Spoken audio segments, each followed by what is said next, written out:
देख रहे हैं सिटी इंडिया न्यूज चैनल, हक की आवाज।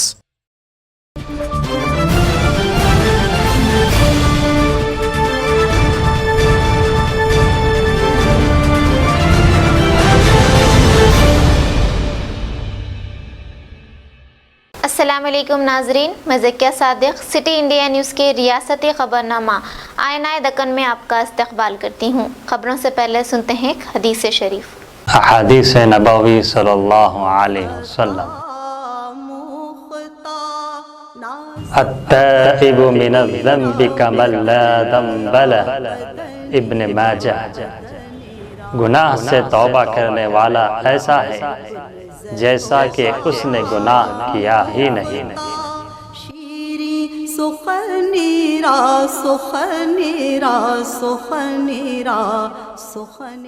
मर्री चिन्नारेड्डी भवन में महबूब नगर, गदवाल, नारायणपेट अजला के बल्दिया पर एक जायज़ा इजलास मुनाक़िद किया गया।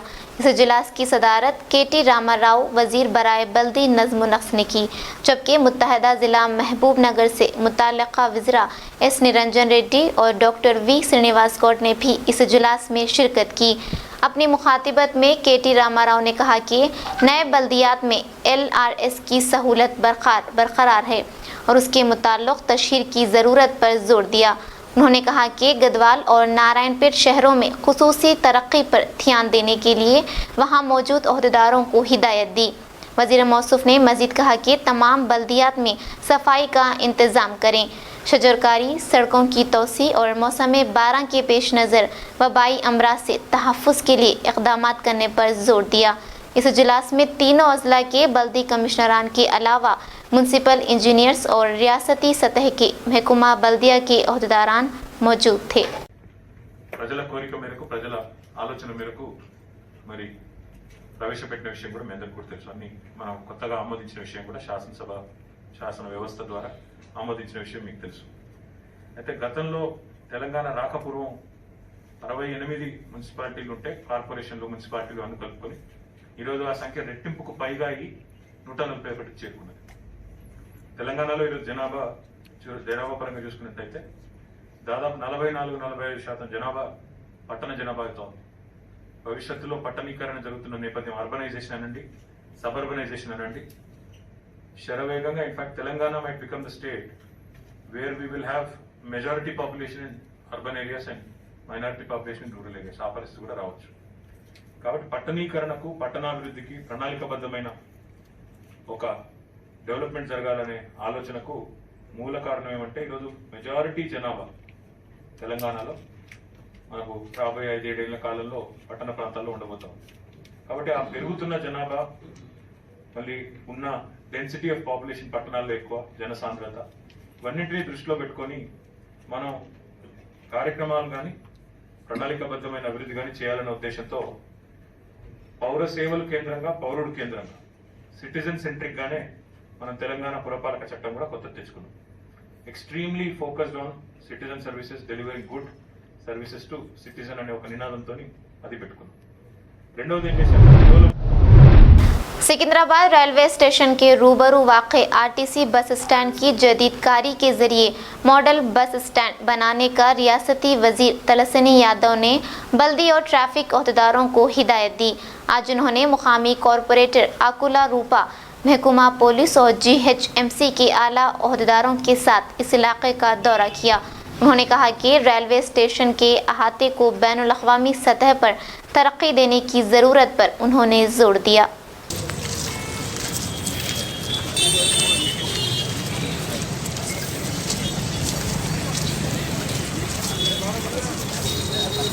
పడ్డ వాళ్ళకి ఏంటంటే సమ్ డిసిప్లిన్, ఎవడి కడుపు మీద పొట్ట మీద పొట్టం బాధ్యత పెట్టుకోవాలి. వాడు అయ్యా జాగిరి మొత్తం పెట్టుకోనికి వాడు మొత్తం ఏంటంటే ఒక సామ్రాజ్యాన్ని తెచ్చిపెట్టి అట్లాలో నువ్వు చిన్న చిన్న వ్యాపారం చేస్తావు. ఇప్పుడు ఆడు అల్ఫా హోటల్ ఉన్నాడు, వాడు సామ్రాజ్యం ఇన్ని 100 కోట్ల రూపాయలు ఖర్చు పెడితే వాడు నా ముంగట ఫుట్పాత్ వేయద్దంటాడు.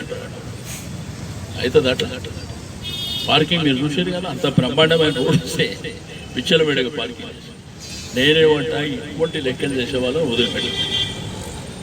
రెండోది మీరు అన్నట్టు ఆఖరి చిన్న చిన్న వ్యాపారుల పుట్ట తప్పకుండా వాళ్ళకు ఇబ్బంది లేకుండా చూస్తాం. కానీ వాళ్ళు కూడా జాగ్రత్తగా ఉంటారు. ఇప్పుడు ఏదో మీరు చూస్తారు కదా, ఈ గాంధీ హాస్పిటల్ దగ్గర చూస్తారు కదా, ఆ షెల్టర్ స్వెటర్స్ అమ్ముతారు, వాడు పెద్ద గుడిసె లెక్కేసేస్తాడు. అట్లాగా నువ్వు నిత్య వ్యాపారం చేసుకోవడానికి ఆలోచిస్తావు, అంతే తప్ప ఎవరినో ఇబ్బంది పెట్టడానికి మనం కార్యక్రమాలు చేయాలి. తప్పకుండా మీకు అందరూ బతకాలి, అందరూ సంతోషంగా ఉండాలని కోరుకునేటోళ్ళు మన్మానే చేస్తే మాత్రం ఎవరు వదిలిపెట్టాలి.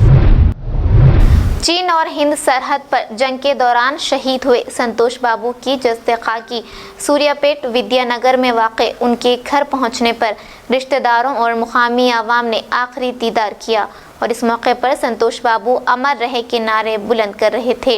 वहीं संतोष बाबू के शहीद होने के इस मौके पर सूर्यापेट के तमाम कारोबार भी बंद रखे गए और संतोष बाबू के आखिरी दीदार के लिए कई अहम शख्सियत उनके घर पहुंची, जिसमें काबिल ज़िक्र तेलंगाना कानून साज council chairman Gutta Sukhender Reddy, Bhuvanagiri MP Komati Reddy, Venkat Reddy, Karimnagar MP Bandi Sanjay वगैरह शामिल थे। कर्नल संतोष के लवाकिन गम से निढाल नजर आ रहे थे।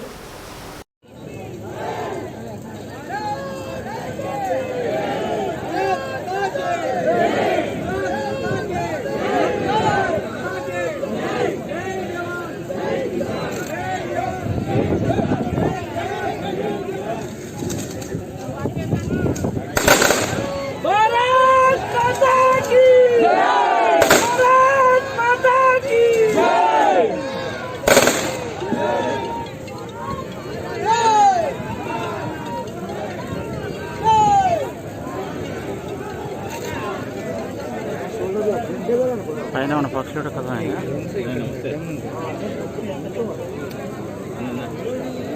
ఇంకొక హాఫ్ అన్ అవర్ ఉన్నా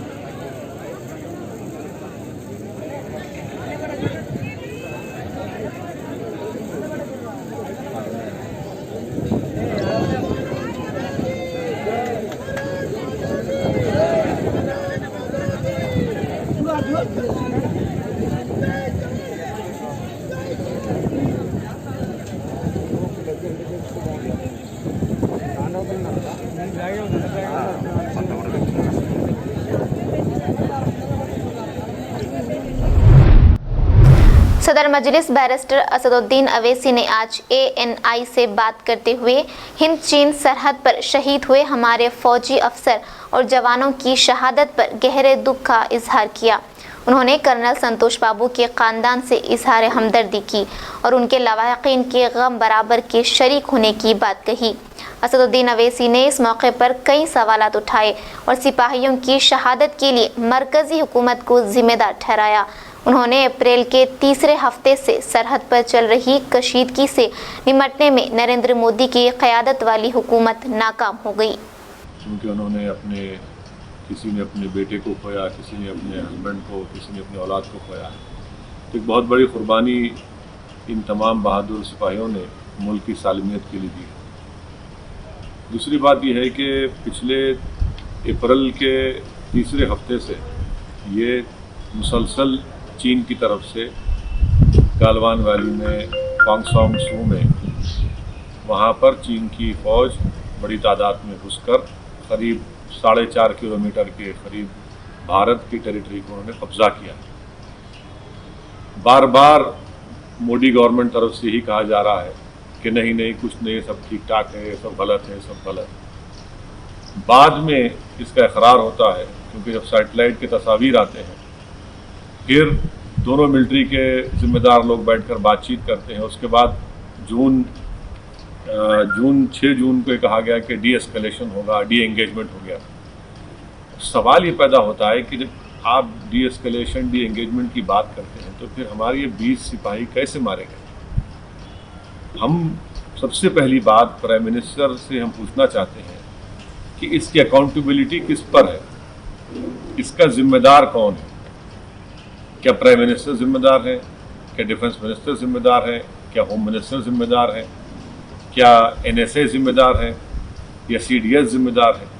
आखिर इसकी अकाउंटेबिलिटी किस पर फिक्स होगी। इन हमारे 20 जो सिपाही मारे गए इसकी अकाउंटेबिलिटी किस पर फिक्स होगी। दूसरा ये कि इनकी जो जानें जा चुकी है यकीनन इसका हुकूमत की तरफ से एक जवाब देना चाहिए, जिसको कहें कि एवेंज करना चाहिए। और उसका बेहतरीन तरीक़ा ये है कि चीन को हम हमारी टेरिटरी से उनको हटाएं। जो टेरिटरी उन्होंने भारत की टेरिटरी थी उस पर कब्जा करके बैठे, वरना इन तमाम सिपाहियों की जान जो गई है वो रायगा चले जाएगी।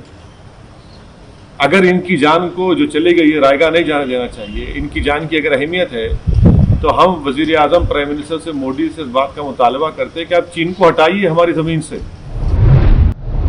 आज सूर्यापेट में शहीद कर्नल संतोष कुमार की आखिरी रसूमात अंजाम दी गईं। इस मौके पर रियासती वजीर बरकी जगदीश रेड्डी के अलावा जिला कलेक्टर एसपी सूर्यापेट के अलावा जिले के सभी सरकर्दा सियासतदानों ने शिरकत की। कर्नल संतोष के वालिद ने मजहबी मरासिम अदा करते हुए मैयत को आग दिखाई। इबादतजां वजीर जगदीश रेड्डी ने कहा कि बहुत जल्द सूर्यापेट जिला मुस्तकर पर एक शाहरा के नाम को शहीद कर्नल संतोष कुमार के नाम से मानून किया जाएगा। सईदाबाद पुलिस स्टेशन हुदूद में वाक़े रेड्डी बस्ती में एक 7 साला लड़का हादसाती तौर पर पानी के सप में गिरकर फौत हो गया। तफसीलात के मुताबिक वेंकटेश और सुजाता नामी जोड़े का यशवंत सबसे छोटा बेटा है। वो अचानक लापता होने पर माँ बाप ने पुलिस में इसकी गुमशुदगी की शिकायत दर्ज करवाई गई। पुलिस ने जब इसकी तहकीकात का आगाज़ किया तो पता चला कि पड़ोस में वाक़े मकान के सब में यशवंत की नाश है। पुलिस ने नाश को बरामद कर लिया और बागज पोस्टमार्टम दवाखाने उस्मानिया मुंतकिल कर दिया। साल 2019-20 इंटरमीडिएट इम्तहानात के नताइज जारी किए गए। बोर्ड ऑफ इंटरमीडिएट में रियासती वजीर सबिता इंदिरा रेड्डी और कमिश्नर इंटरमीडिएट उमर जलील ने ये नताइज जारी किए। इन इम्तहानात में 4,80,555 तलबा ने शिरकत की, जबकि 2,88,000 तलबा कामयाब हुए। इस तरह कामयाबी का फ़ीसद 60.1% रहा।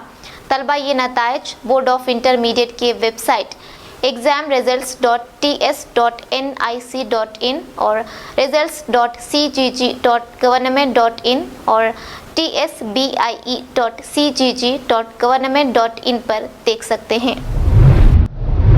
नाज़रीन, आप हमारे तमाम प्रोग्रामों का मुशाहिदा city digital set top box के चैनल नंबर 22 और हैदराबाद में एजे सेट टॉप बॉक्स के चैनल नंबर 50 पर मुशाहिदा कर सकते हैं। इसके अलावा यूट्यूब, फेसबुक और इंस्टाग्राम पर भी हमारे तमाम प्रोग्रामों का मुशाहिदा कर सकते हैं। नाज़रीन, अगर आप यूट्यूब पर हमारे वीडियोस देख रहे हैं तो यूट्यूब पर हमारे चैनल को सब्सक्राइब करें, लाइक और शेयर करें। तो नाज़रीन, अब मुझे ज़किया सादिक को इजाज़त दें और देखते रहिए आपका अपना पसंदीदा चैनल सिटी इंडिया न्यूज़, हक़ की आवाज़। शब्बा खैर, अल्लाह हाफिज़।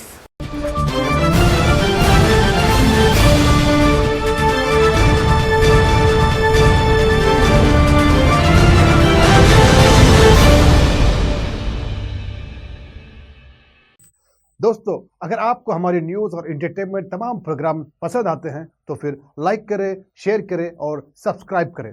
और हाँ, बेल आइकॉन दबाना ना भूलें ताकि आप हमारी हर न्यूज़ और हर एंटरटेनमेंट प्रोग्राम से अपडेट रहें। देखते रहिए सिटी इंडिया न्यूज़, हक़ की आवाज़।